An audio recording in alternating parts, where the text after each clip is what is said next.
Blackbird cinematographer Natalie Kingston. And Natalie, I read interviews with Dennis Lehane, the creator and showrunner, and he said what drew him to Blackbird was that it was a way for him to interrogate like the male gaze, obviously. And like, I guess, so how did that kind of like inform your decisions on the cinematography? Yeah, that was definitely the crux of it. And, wanting to explore the sort of dark depths of toxic masculinity, and Dennis wanted to really create and maintain a sort of like palpable sense of tension throughout, especially as we get deeper and deeper into Jimmy and Larry's very weird and uncomfortable relationship. So it was, transferring that feeling of tension and being just uncomfortable in the confines of prison, to the audience where they're hopefully sitting on the edges of their seats. And so for me, that was playing a lot with invisible camera work, not letting the camera, I mean, you never want camera to upstage performance or story, but just really, that meant embracing a lot of stillness, especially because we're inside their conversations a lot, in the cell blocks. And so, sometimes that meant just, just embracing static frames, or just, creating movement that felt very, very just subdued and very just blended in, whether that's slow push-ins or tracking around or what have you. But it was really supposed to feel subconscious. And when we moved the camera, it definitely meant something. So that was the general direction of things. Yeah. The third episode is Hand to Mouth. That's when they kind of like, we get Jimmy and Larry together for the first time, obviously in jail and stuff. And I guess like, how did you like their first interaction, I guess, like, how did you kind of was it like that approach, or like, how did you think about the first conversations they had together, which I think is really like Larry kind of blowing Jimmy off, if I remember correctly. Exactly. Right? They're both in the pill line to get their medicine. And so it was like kind of cat and mouse, and Jimmy's trying to not be too desperate and to blow his cover. But also like time is of the essence, and he, has to help catch this dude. So it was sort of like that was all shot in basically like two angles on a Steadicam, as they're constantly moving in line. And so it's just, and that was sort of to emulate, Jimmy's chase to get to sort of capture Larry and get to, try to form some kind of fake but seemingly genuine relationship. So it was just kind of like the camera movement was just really motivated by their action. It was kind of stopping and starting in line, stopping and starting, and then he kind of had him for a second. He thinks he's into it, and then he just blows him off again. So it's that sort of rhythm in the camera work as well for that. Yeah, and you mentioned like the performances obviously are incredible, and at the end of this episode we have that. It's absolutely like, it's really almost hard to watch, but it's impossible to look away, is the scene where they're, Larry and Jimmy are talking like openly about sexual assault that they've committed, right? And Jimmy kind of tells this story where I don't know, like the audience, is he telling the truth in that aspect of it, right? About like, committing like date rape, or is he just saying that? And it's just the way you're kind of holding on Taron's performance is just incredible. And I guess like, yeah, how did you kind of interpret that, and how did you guys talk about that whole sequence? Because I just found it's absolutely fascinating. It's like truly, really one of the better scenes I think in the whole show. But it just is like. Are you talking about the one in episode 5? No, in episode 3 when they're talking at the end, and he's like, "Oh, yeah, like you get like Jimmy is just talking like he's like Larry's talking about how he's never encountered a woman who was aroused, and then Jimmy has to be like, well, yeah, I've had that kind of." And it just is so dark, and like it's just a really incredible sequence. And I guess how'd you kind of approach that one? And that was the first time that Jimmy sort of kind of pins him down, and they get to really talking. Before that, he kind of shows off and takes up for him in the TV room where he gets in a fight, and kind of that was supposed to be like an act, like he is taking up for him. But yeah, this is in the boiler room. This is kind of Larry's world where he works in prison.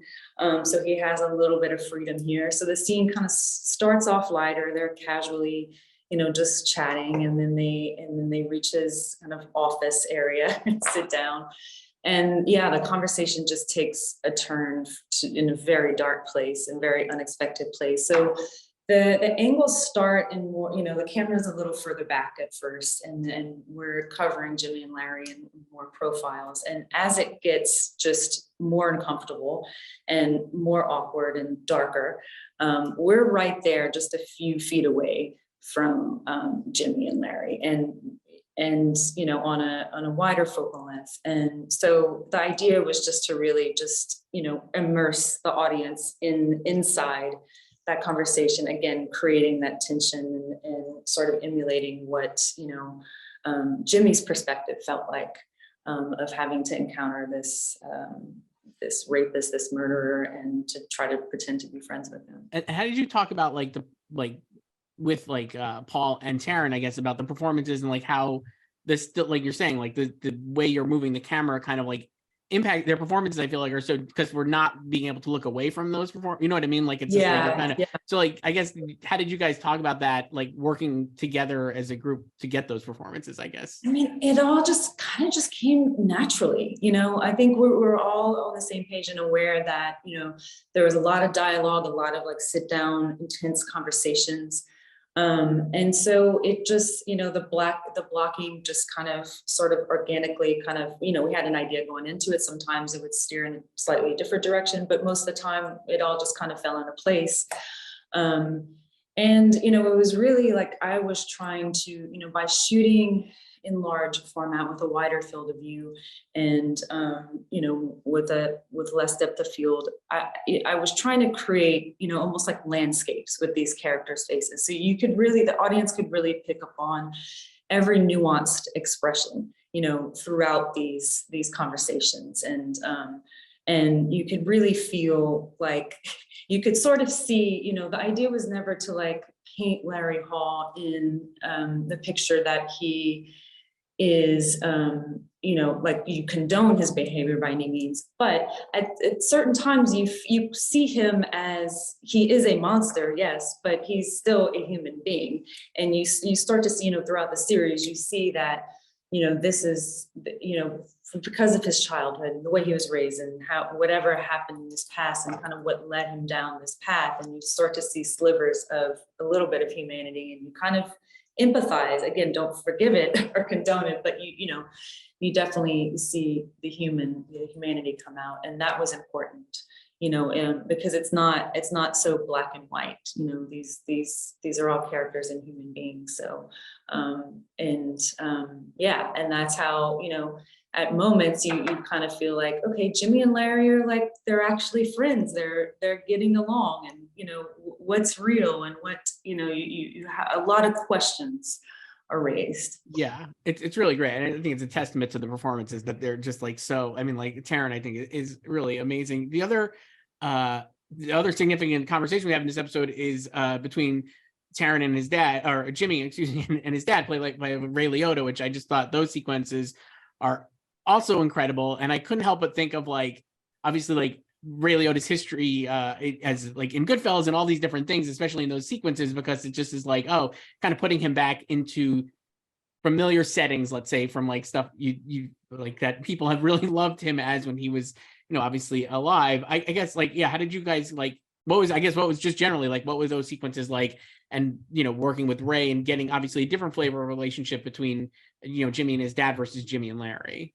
Right. Yeah. And their relationship is very complex, because there are many things like you see in episode 1 where we first meet Big Jim, that you see the complexities and just in imperfectness in their relationship, and what Jimmy didn't receive as a child and what he's yearning for. But he loves his father so much. And in that first episode we played, the first time we see them in that visitor's room, they're talking to each other through glass. And so we really played with a lot of reflections, that were naturally happening. But just, the idea of seeing Jimmy's reflection in Big Jim's shot, on his side of the glass was very interesting, because they're very similar men. And I think that's a big reason why they, maybe didn't get along, didn't see eye to eye, but also very, very different. So it's just playing, with that juxtaposition. But as far, I think the chemistry and dynamic between Ray and Taron was phenomenal from day one. And it was just really just exciting just to kind of sit back and watch their performances. It was quite inspiring, and Ray was just such an absolute genius, and just an all around just filmmaker. You know, he enjoyed staying on set while we were lighting and didn't really go back to his trailer, and really just enjoyed the process of it all. And that was really cool to witness. Yeah, for sure. Do you have like I mean, we have to wrap up, but do you have like a favorite, I guess, shot or sequence that you were like, wow, I'm really like, I'm really glad this kind of, we got this for the show, because it's very hard to pick one, I'd imagine. Yeah, I have a couple. It's and because I shot the whole thing, so it's there's stuff from every episode, but episode 5 is really special in the woodshop scene when Jimmy gets the confession from Larry, and we have a long take, and you know, there's a lot of elements at play. It starts to rain in this, you know, outside, and the lighting gets darker, and there's a very long camera move that has to be timed out. It's a long push in from a wider shot of Jimmy and Larry into a close up, just, you know, a few feet away from Larry's face. And that was just really exciting to pull off, and I think came out very powerful. And then also, I really loved the scene in episode 3 in the TV room, when Jimmy's just, you know, showing that he's willing to fight for Larry and take up for him. And I'm really happy with how that came out just all together. Just the lighting of that, I'm really happy with it, and the camera work, and then just the intensity. It's a really tense, brutal scene. Yeah. The show is, you like you said, the show, the way you were able to build tension on the show is really really remarkable, and I think it's great work. Natalie Kingston, cinematographer for Blackbird, thank you so much. Thanks.